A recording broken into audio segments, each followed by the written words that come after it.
الحمد لله رب العالمين والصلاة والسلام على سيد المرسلين نبينا محمد وعلى آله وصحبه أجمعين اما بعد.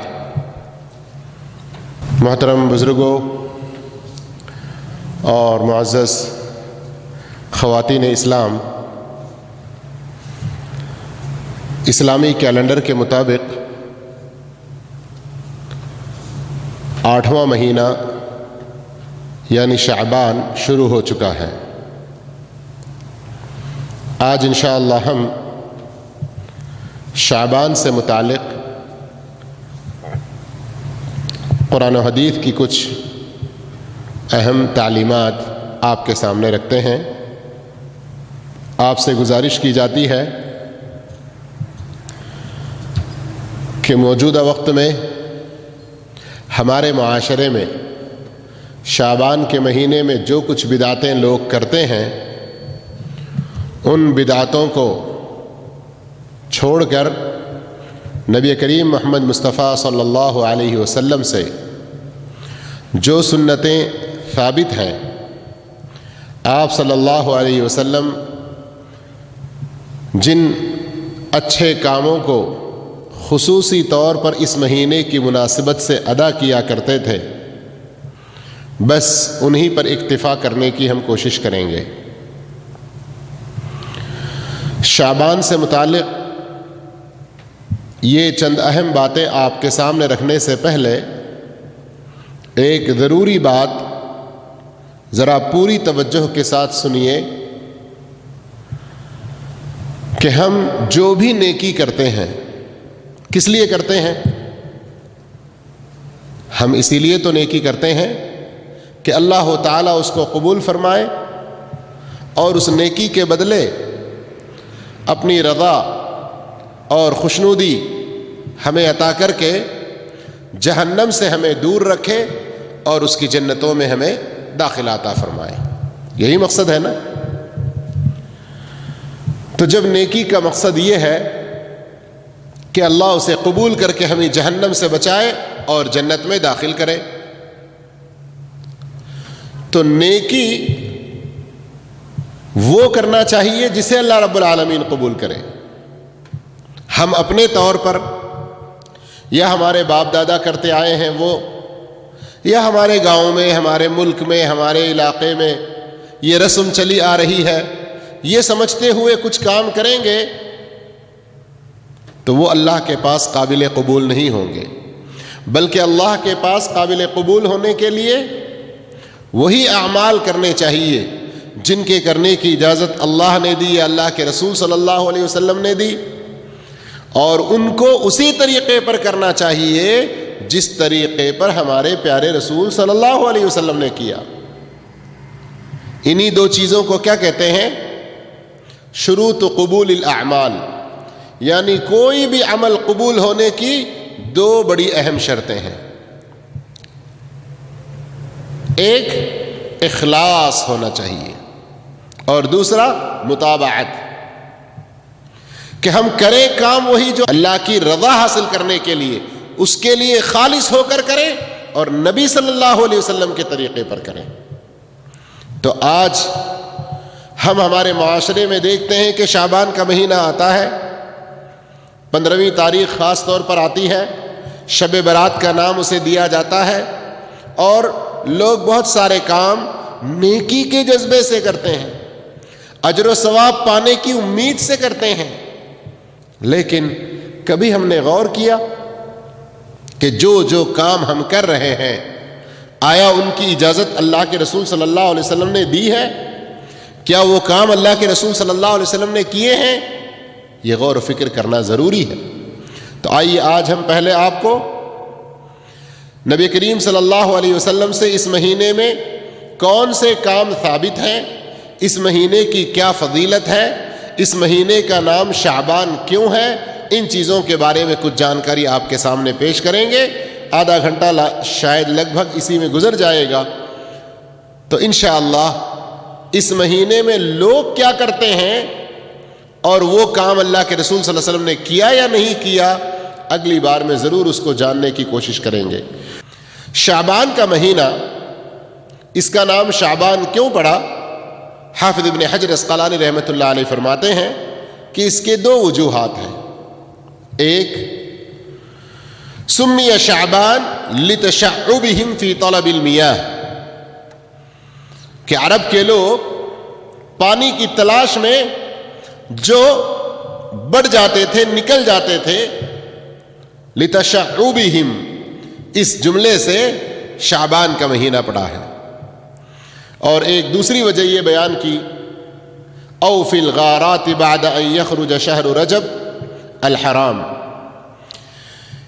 دوسری اس کی وجہ یہ بیان کی گئی کہ رجب کے مہینے میں جو کہ حرمت کا مہینہ ہے، اس کی قدر کیا کرتے تھے وہ لوگ، اور اس مہینے میں اس کی حرمت کا پاس و لحاظ رکھتے ہوئے وہ کہیں حملہ کرنے، چوری ڈکیتی کرنے یا دوسرے کسی قوم یا قبیلے والوں پر ہجوم کرنے سے بچا کرتے تھے۔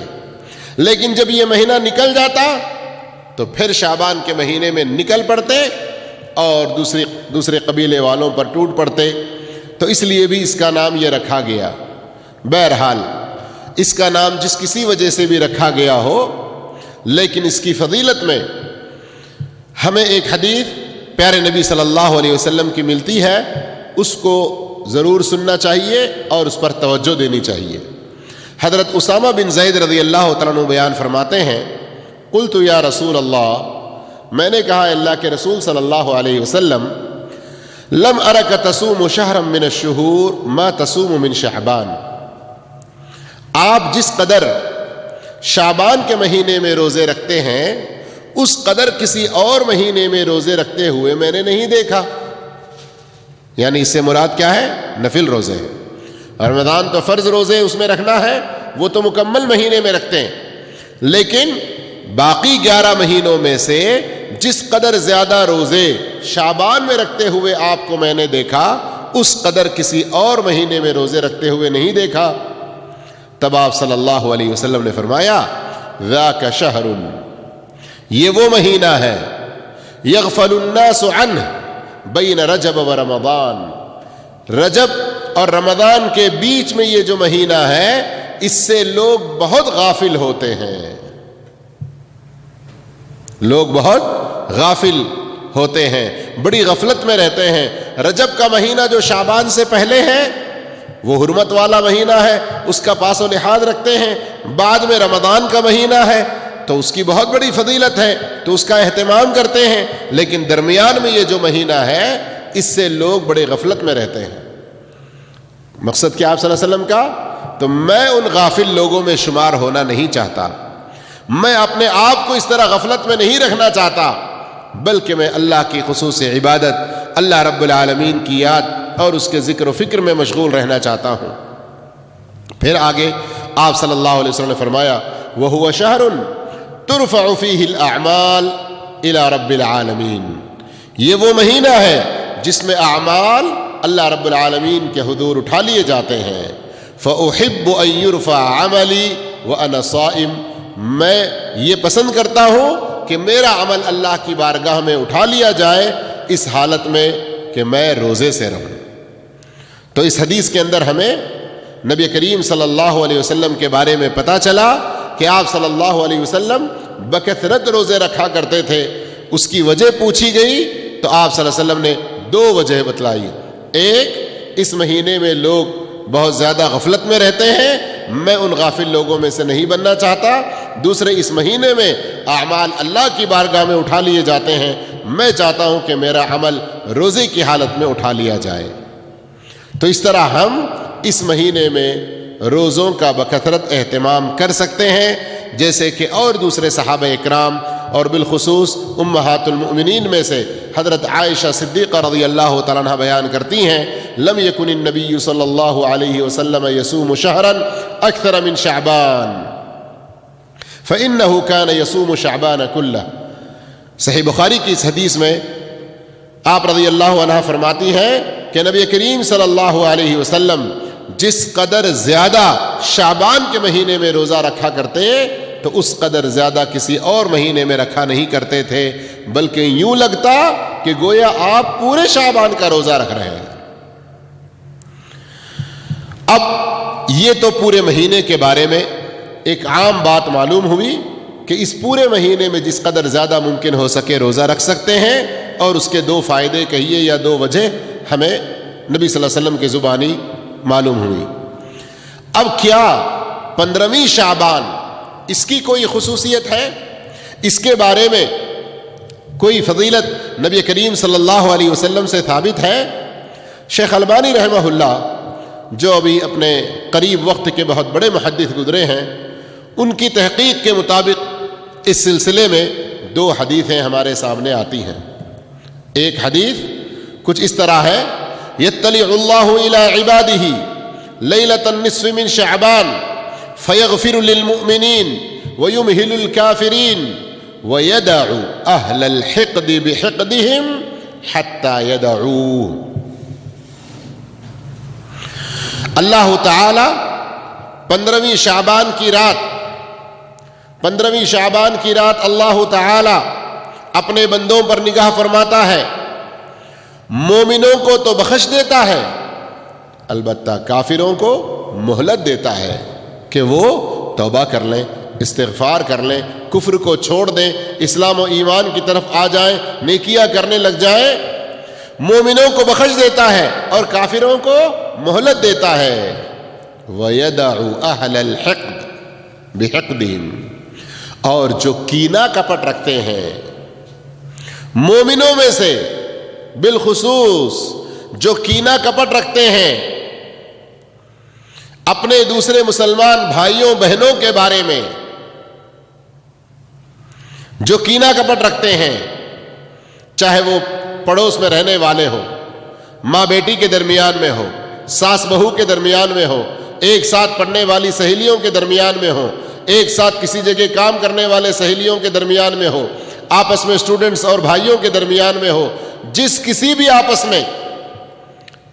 میں جو ایک دوسرے کے ساتھ حقد، کینہ، کپٹ، بغض، نفرت، اس طرح کی کوئی خرابی اپنے دل میں رکھیں، اللہ رب العالمین ان کی مغفرت نہیں کرتا، ان کو چھوڑ دیتا ہے، حتی یدعوہ، یہاں تک کہ وہ اس حقد کو، کینہ کپٹ کو چھوڑ دیں۔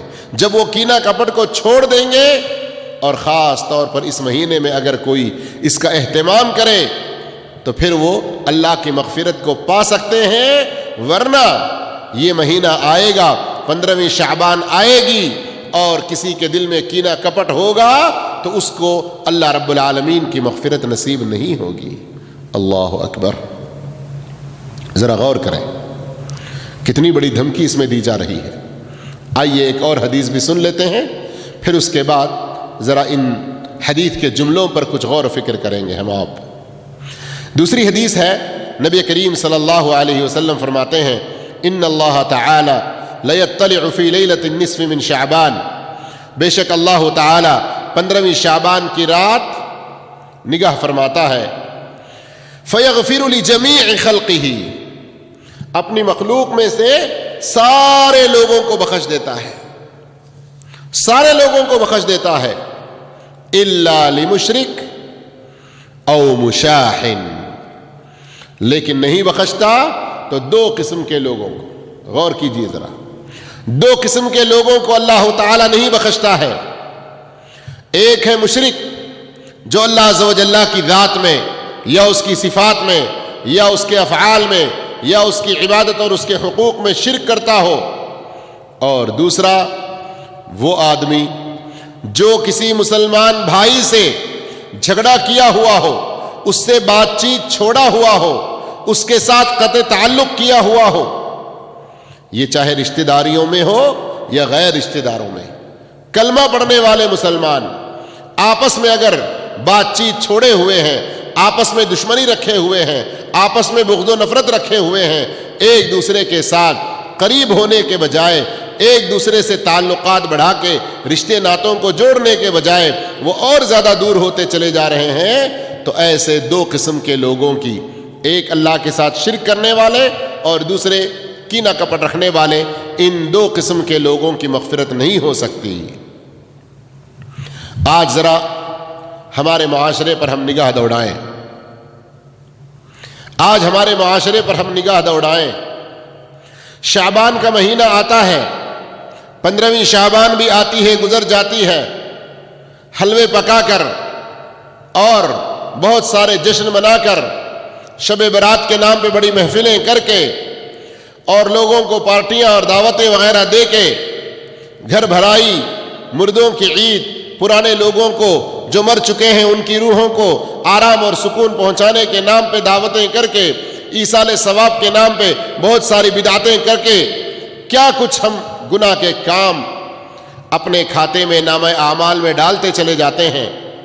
لیکن اللہ بخشنے کے لیے جو اس رات کو مخصوص کیا ہے اور سارے لوگوں کی مغفرت کرنے کا وعدہ کر رہا ہے، لیکن اس کی مغفرت سے جو لوگ محروم ہوں گے یہ وہ لوگ ہیں جو اپنے کسی مسلمان بھائی، اپنے کسی مسلمان بہن کے بارے میں اپنے دل میں کینہ کپٹ رکھتے ہوں۔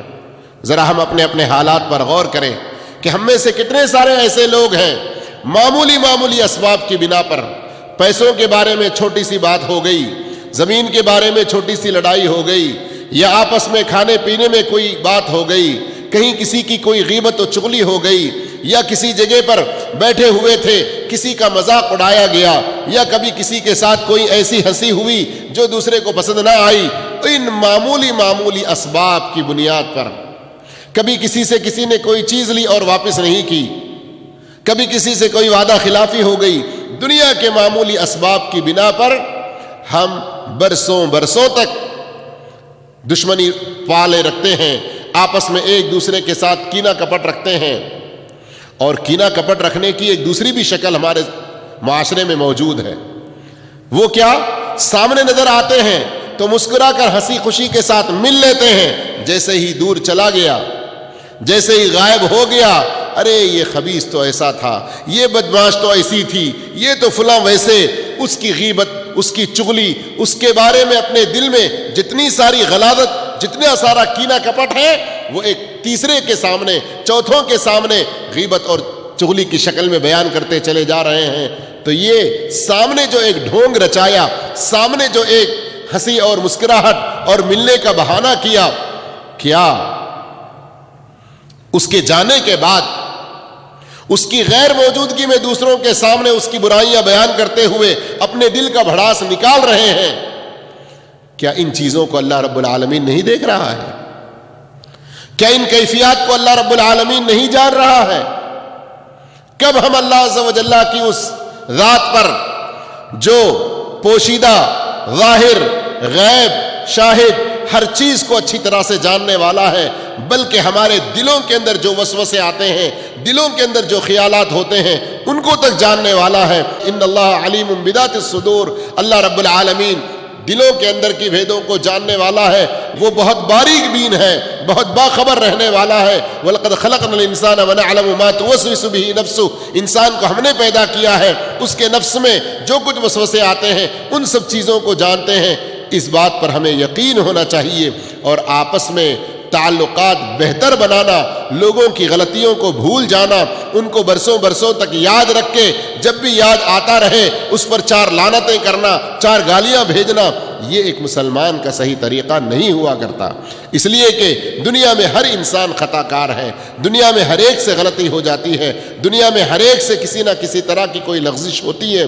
بڑے دل والا انسان، صاف دل والا انسان وہ ہے جو کسی کی غلطی جب اس کو یاد آئے اور اس کے بارے میں کچھ برا کہنا سوچے تو اپنے آپ کو یاد کر لے کہ کیا کبھی اس سے کوئی غلطی سرزد نہیں ہوئی، تو کیا لوگ بھی اس کو اسی طرح برا سمجھتے رہیں گے تو پھر اس کی کیا حالت ہو جائے گی۔ تو یہ شعبان کا مبارک مہینہ اس ناحیے سے مبارک کہ ہم اللہ کے ساتھ شرک کرنے سے بھی بچیں، یہ بچنے کے لیے ایک بہترین تعلیم دینے والا مہینہ۔ اللہ کے ساتھ بھی اپنا تعلق بہتر رکھیں، اللہ کے اوپر کامل بھروسہ رکھیں، مکمل اس پر یقین رکھیں، اسی کو ہر طرح کی مشکل کشائی کرنے والا سمجھیں۔ آج ہم میں سے کتنے ماں بہنیں ہیں، مصیبتیں پریشانیاں آتی ہیں، دکھ درد تکلیفیں آتی ہیں، شوہر کی کمائی میں کچھ نقصان اور خسارہ ہو رہا ہے، نوکری کچھ ادھر ادھر ڈاواڈول ہو رہی ہے، یا ہمارے کاروبار میں کسی طرح کا گھاٹا ہو رہا ہے تو وہ لگتا ہے فلاں کی کوئی نظر لگ گئی ہے، لگتا ہے فلاں نے کوئی حسد کرنا شروع کیا ہے، لگتا ہے ایسا ہو گیا ویسا ہو گیا۔ اب کیا کیا جائے؟ فلاں دربار پہ چلو، فلاں درگاہ پہ چلو، فلاں بابا کے پاس چلو، فلاں کے پاس جا کے تعویذ باندھ کے لاؤ، فلاں کے پاس جا کے کچھ جھاڑ پھونک کر کے لاؤ، فلاں کے پاس جاؤ وہ کچھ پڑھ کے اتارے گا، کچھ کرے گا۔ یہ ساری بدعقیدگیاں جو ہمیں دھیرے دھیرے شرک کے کاموں میں لے جاتی ہیں۔ نوبت یہاں تک آ پہنچتی ہے کہ ہم میں سے کئی لوگ ایسے ہوتے ہیں کہ اللہ کو ہر طرح کی مشکل میں راحتیں دینے والا، ہر طرح کی مشکل کو دور کر کے آسانیاں پیدا کرنے والا نہیں سمجھتے، بلکہ مشکل کشا اور پریشانیاں دور کرنے والا اللہ کے علاوہ کسی اور کو بھی سمجھنے لگتے ہیں۔ اسی لیے آج کل دیکھیں جتنے سارے درگاہ اور دربار پڑے ہوئے ہیں، یہ ہمارے کچھ علم نہ رکھنے والے جاہل مرد لوگ بھی ہیں، لیکن عورتوں کی تعداد ان جگہوں پر بہت زیادہ نظر آتی ہے۔ اس لیے میری ماں اور بہنوں اور بھائیوں، اس حدیث سے ہم سبق سیکھیں کہ اگر ہم چاہتے ہیں کہ اللہ تعالی ہماری مغفرت فرما دے تو سب سے پہلے ہم شرک کرنا چھوڑ دیں، توحید پر مضبوطی سے قائم رہیں، اللہ ہی کو نفع نقصان کا مالک سمجھیں، اللہ رب العالمین کو ہر تکلیف دور کرنے والا سمجھیں، اللہ رب العالمین کو ہر مشکل میں آسانی پیدا کرنے والا سمجھیں اور اسی کے اوپر مکمل یقین اور بھروسہ کریں، اور دوسرے بندوں کے ساتھ بھی اپنے تعلقات کو بہتر بنائیں، کسی کے ساتھ کوئی دشمنی، کسی کے ساتھ کوئی حسد، کسی کے ساتھ کوئی کینہ کپٹ وغیرہ نہ رکھیں۔ لیکن آگے بڑھنے سے پہلے میں آپ کو یہ بات بتاتا چلوں کہ یہ صرف 15ویں شعبان کی ہی خصوصیت نہیں ہے کہ اسی ایک رات سال بھر میں اللہ رب العالمین اپنے بندوں پر نگاہ فرما کر مغفرت کر دیتا ہے، سوائے مشرک اور کینہ کپٹ رکھنے والے کے۔ صرف سال میں ایک ہی دن نہیں، بلکہ ہر سوموار اور جمعرات کو بھی، ہر یوم الاثنین اور یوم الخمیس، پیر اور جمعرات کو بھی اللہ رب العالمین جنت کے دروازے کھولتا ہے، اپنی رحمت کے دروازے کھولتا ہے، سب کی مغفرت فرما دیتا ہے، سوائے 2 قسم کے آدمیوں کی مغفرت نہیں کرتا، ایک مشرک اور دوسرا کینہ کپٹ رکھنے والا۔ یہ بات میں نے کس لیے بیان کی؟ اگلے ہفتے اور زیادہ وضاحت سے آپ سنیں گے کہ اس حدیث کو لے کر کہ 15ویں شعبان کی رات کو اللہ رب العالمین مغفرت کرتا ہے، لوگ اس رات میں جاگ کے بہت سارے بدعات کرتے رہتے ہیں۔ اگر ہم واقعتاً اللہ کی مغفرت حاصل کرنے کے لیے کچھ زیادہ نیکیاں کرنا چاہتے ہیں تو یہ سوموار اور جمعرات کو کیوں نہیں کرتے؟ ان 2 دنوں میں بھی بالخصوص اللہ رب العالمین مغفرت فرماتا ہے۔ بلکہ اور ذرا قریب آئیے، یہ ہفتے میں صرف 2 دن کے لیے بھی خاص نہیں ہے، بلکہ صحیح بخاری کی حدیث ہے، ہر رات میں اللہ رب العالمین اپنے بندوں کی مغفرت فرما دیتا ہے۔ اور عجیب، اللہ مجھے، آپ کو، سب کو، سارے مسلمانوں کو ہدایت عطا فرمائے، ان حدیثوں کی طرف ہم توجہ نہیں کرتے، بس میٹھا میٹھا حق، کڑوا کڑوا تھو جو ہمارے پسند کا ہے اس کے لیے حدیثوں کی دلیل کر کے ہم بدعتیں کرنے لگتے ہیں، لیکن جس کام میں ہمارے لیے اپنی آخرت کا بھی زیادہ سے زیادہ فائدہ ہے اور روزانہ کرنا ہے، روزانہ کرنا ہے تو بڑی بھاری بات ہے، یوں سمجھ کر ہم کرنے والی نیکیوں کو بھلا دیتے ہیں، سنتوں کو مردہ کر دیتے ہیں اور چھوڑتے چلے جاتے ہیں۔ کیا ہے صحیح بخاری کی حدیث؟ نبی کریم صلی اللہ علیہ وسلم فرماتے ہیں، ینزل اللہ ربنا تبارک و تعالی حین یبقى ثلث اللیل الآخر الى السماء الدنیا، او کما قال علیہ الصلوۃ والتسلیم، جب رات کا تیسرا پہر باقی رہتا ہے تو ہمارا رب تبارک و تعالی دنیاوی آسمان پر نزول فرماتا ہے، وہ نزول جو اس کی شان کے لائق ہے۔ پھر کیا کہتا ہے کوئی من یستغفرنی استغفر لہ، کون ہے جو مجھ سے اپنے گناہوں کی بخشش چاہتا ہے میں اس کے گناہ بخش دوں گا۔ من یسألنی فأعطیہ، کون ہے مجھ سے پوچھنے والا، سوال کرنے والا، میں اس کو دے دوں، جو وہ سوال کرے گا میں اس کو نواز دوں۔ من یدعونی فاستجیب لہ، کون ہے جو مجھ سے دعا کرے اور میں اس کی دعا کو قبول کروں؟ اللہ اکبر۔ اللہ تعالی دنیاوی آسمان پر ہر رات کے تیسرے پہر میں اپنی شان کے مطابق وہ نزول فرمائے اور 3 سوال ہم سے کرے، اور اس طرح کی حدیثوں کو آج ہم بیان نہ کریں، نہ رات میں اٹھنے کی کوشش کریں، نہ اپنے لیے، اپنے اولاد کے لیے، اپنے مسلمانوں کے لیے استغفار کریں، نہ اپنے لیے کچھ دعا کریں۔ کہاں سے آج ہم یہ کریں گے؟ آج کل تو ہمارے پاس یہ موبائل سیٹ جو آ چکے ہیں، مختلف پروگراموں کے دیکھنے میں، صفحات کو پلٹنے میں، یوٹیوب کے دیکھنے میں اتنا وقت گزار دیتے ہیں، سوتے سوتے 12، 1، 2 بج جاتے ہیں۔ پھر کس کو توفیق ہوتی ہے کہ فجر کی نماز سے پہلے وہ اپنے رب کی بارگاہ میں کھڑے ہو کر اللہ سے سوال کرے، اللہ سے استغفار کرے، اللہ رب العالمین سے دعا کرے؟ میرے بھائیوں، ان حدیثوں کو غنیمت جانو، بدعتوں کو چھوڑو، سنتوں کی پیروی کرو، اسی میں ہمارے لیے بھلائی ہے، اسی میں ہمارے لیے خیر ہے۔ ورنہ یہ دنیا دیکھتے دیکھتے دن گزر جائیں گے، صبح ہوتی ہے، شام ہوتی ہے، یوں ہی عمر تمام ہوتی ہے، پھر موت کے قریب ہوں گے اور پچھتانے لگیں گے، کچھ حاصل ہونے والا نہیں ہے۔ یہ اللہ عز و جل کا ہمارے اوپر کرم ہے کہ وہ سال میں 1 بار، ہفتے میں 2 بار، ہر دن الگ الگ ایسے اوقات متعین کیا ہے جس میں وہ ہماری مغفرت کے لیے دروازے کھولتا رہتا ہے، ہماری بخشش کے دروازے کھولتا رہتا ہے۔ لیکن ہم آگے بڑھیں اور یہ بھی یاد رکھیں کہ کچھ حدیثوں کو لے کر بخشش ہوتی ہے سمجھ کر اپنی طرف سے کچھ بدعتوں کو ایجاد کرنا یہ کسی صورت میں جائز نہیں ہے۔ آپ نے ابھی سنا کہ اگر شرک کر رہا ہو تو ایسی صورت میں اس کی بخشش ہرگز نہیں ہوگی۔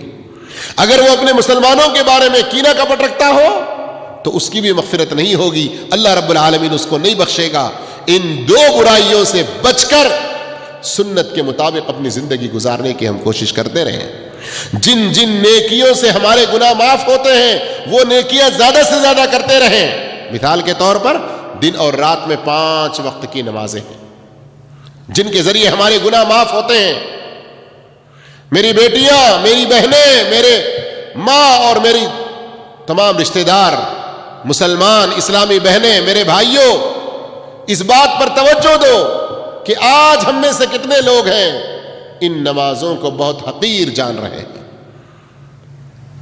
ہاں، بعض لوگ حقیر زبان سے نہیں جانتے ہوں گے، دل سے نہیں جانتے ہوں گے، لیکن ان کا عمل بتا رہا ہے کہ نماز کی ان کے پاس کوئی قدر نہیں رہی۔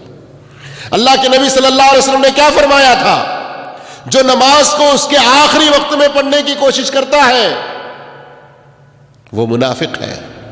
اس کے بارے میں فرمایا کہ اس کی وہ نماز مرغ کے ٹھونگوں کی طرح سے ہے۔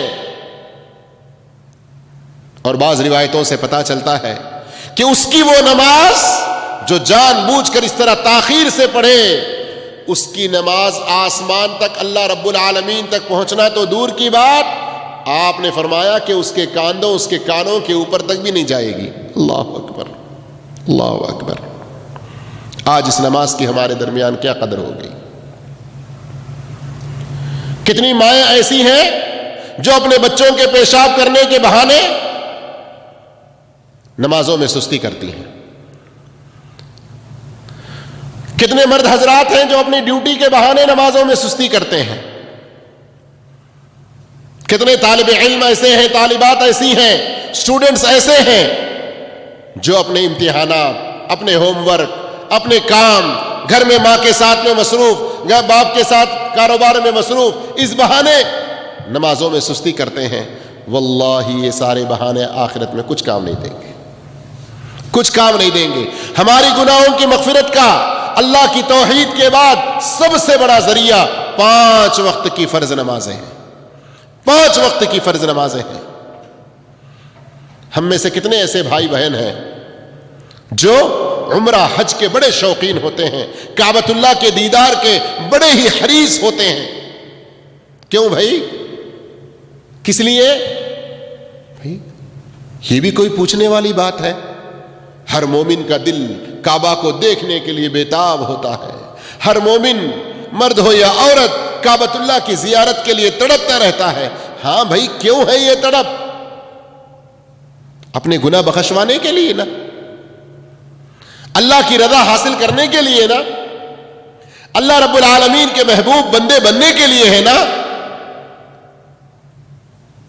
چونکہ مکہ ایک محدود جگہ ہے، دنیا کے سارے مسلمان بیک وقت وہاں پر نہیں پہنچ سکتے، اس لیے اللہ رب العالمین کی بھی کتنی بڑی مہربانی ہے کہ روزانہ آپ 5 وقت کی فرض نمازیں ادا کرتے رہیں، آپ کو اللہ تعالیٰ روزانہ 5 حج کرنے کے برابر ثواب دے گا. کتنے؟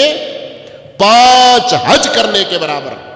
روزانہ صلاۃ الضحیٰ آپ پڑھتے رہیں، آپ کو عمرہ کرنے کے برابر کا ثواب اللہ رب العالمین عطا کرے گا. فرض نمازوں کے بعد سبحان اللہ، الحمدللہ، اللہ اکبر 33 بار پڑھتے رہیں، اللہ تعالیٰ آپ کو عمرہ کرنے کے برابر، حج کرنے کے برابر، جہاد فی سبیل اللہ میں مال خرچ کرنے کے برابر، صدقہ خیرات کرنے کے برابر کا اجر و ثواب دے گا. یہ سارے اجر و ثواب اور فضیلتوں والی باتوں کو ہم کیوں بھول جاتے ہیں؟ شعبان کا مہینہ یقیناً فضیلت والا ہے، لیکن اسی ناحیے سے، اسی قدر جس قدر اللہ کے رسول صلی اللہ علیہ وسلم نے بتلایا. لیکن یہ فضیلت حاصل کرنے، یہ گناہوں کی مغفرت حاصل کرنے کے لیے اور بھی دنوں میں، ہر دن میں اللہ رب العالمین نے جو اور نیکیاں ہمارے لیے متعین کی ہیں بلکہ فرض قرار دیا ہے، ان فرائض کی ادائیگی میں اگر ہم سستی کریں گے تو دوسری ہماری کوئی اور سنت نیکیاں بھی قبول نہیں ہوگی. خاص کر یہ فرض نماز کی بات کہ اگر کوئی آدمی 5 وقت کی فرض نماز نہیں پڑھ رہا ہے، بس جمعہ کا جمعہ وہ لگا ہوا ہے، تو کیا اس کی وہ جمعہ قبول ہے؟ کبھی غور کیا اس بات پر ہم نے؟ اور آج ہمارے کتنے ایسے بھائی بہن ہیں جو جمعہ کے دن کی کوئی قدر ان کے پاس نہیں ہوتی. اللہ کا خوف کرو. جمعہ کا دن صحیح بخاری کی حدیث ہے، نبی کریم صلی اللہ علیہ وسلم فرماتے ہیں اس تم سے پہلے کی جو 2 امتیں ہیں، یہود کو جمعہ کا دن دیا گیا، انہوں نے اختلاف کیا، اللہ نے ان کو اس جمعہ کے دن سے محروم کیا، گمراہ کر دیا. نصارہ کو دیا گیا، انہوں نے اس میں اختلاف کیا، ان کو گمراہ کر دیا، ان کو اس دن کی فضیلت سے محروم کر دیا. اے امت مسلمہ، تم آخر میں آنے والی امت ہو، لیکن اللہ نے تم کو جمعہ کے دن سے مالا مال کیا، اس لیے اس کی قدر کرو، اس کی فضیلت کو جانو. پھر آگے اللہ کے رسول صلی اللہ علیہ وسلم اس جمعہ کے دن کے بارے میں فرماتے ہیں کہ یہ جمعہ کا دن سارے دنوں میں سب سے افضل دن ہے. لیکن آج جمعہ کا دن عام دنوں سے بدتر ہمارے کچھ بھائیوں اور کچھ بہنوں کے ہاں گزرتا ہے. کیوں اسلامی شعائر کی قدر ہمارے دلوں میں نہیں ہے؟ کیوں اسلامی شعائر کی عظمت ہمارے دلوں میں نہیں ہے؟ وَمَن يُعَظِّمْ شَعَائِرَ اللَّهِ فَإِنَّهَا مِن تَقْوَى الْقُلُوبِ. جو اللہ کے ان شعائر، نماز ہے، روزہ ہے، جمعہ ہے، اس طرح کے ان شعائر کی جو قدر کرتا ہے، یہ اس کے دل کے تقوی کی بات ہے. اور آج ارے جمعہ چھٹی کا دن ہے، ابھی تو سونے کا موقع ہے، ابھی تو کھیلنے کا موقع ہے، ابھی تو کچھ انجوائمنٹ کا، ابھی تو کچھ منورنجن کا، کیا کیا بہانے کر کے ہم اس طرح جمعہ کی قدر سے اپنے آپ کو محروم کرتے ہیں. بات کہیں گے تو بڑی لمبی ہو جائے گی، لیکن اس مرتبہ ہم نے کوشش یہی کی کہ شعبان کے مہینے کے بارے میں جو صحیح حدیثیں اللہ کے رسول صلی اللہ علیہ وسلم کی بیان ہوئی وہ ہم نے آپ کے سامنے رکھی. لیکن اس کا یہ مطلب نہیں ہے کہ اللہ کی مغفرت کو حاصل کرنے کے لیے بس یہی ایک مہینہ یا صرف 15ویں شعبان کی ہی ایک رات ہے. میں نے حدیثیں آپ کو سنا دی کہ ہر سوموار کو بھی بلکہ ہر رات کو بھی اللہ رب العالمین کی مغفرت حاصل کرنے کے، ہر دن میں اللہ کی مغفرت حاصل کرنے کے ذرائع موجود ہیں. ان سنتوں کو ادا کرتے رہنے کے اللہ ہم سب کو نیک توفیق عطا فرمائے. باقی شعبان کے مہینے کی بدعتوں کے بارے میں انشاءاللہ اگلی بار میں ہم اس کے بارے میں کچھ تفصیل سے سننے کی کوشش کریں گے. اللہ ہم سب کو نیک توفیق عطا فرمائے، سنتوں پر قائم رکھے، بدعتوں سے بچائے. والسلام علیکم ورحمۃ اللہ وبرکاتہ.